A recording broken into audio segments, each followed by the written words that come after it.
Welcome to Chillin' 101. We hope this video helps. You begin by checking the essentials so you don't waste time. Confirm the correct SSID and that the router shows solid power and broadband lights. This matters because an off router looks like a bad password. Next, inspect the password carefully. Uppercase, lowercase, symbols, and similar characters like O versus 0. Once done, make sure your device clock is correct and airplane mode is off, because authentication often fails when time drifts or radios are disabled. Now you take action to force a fresh authentication. Forget the Wi-Fi network on your device, then rescan and type the password slowly so you catch hidden typos. Use the Show Password option if available. If that fails, reboot both device and router.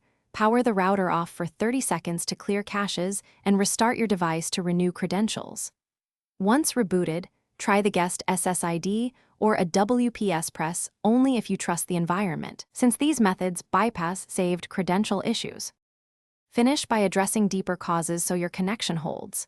Verify the router uses WPA2 or WPA3 encryption and not legacy WEP or mixed modes that cause authentication mismatches. Change settings only if you understand them. Update router firmware and your device Wi-Fi drivers, and try assigning a static IP if DHCP is failing. If problems persist, capture the exact error message. Test another device to isolate the issue.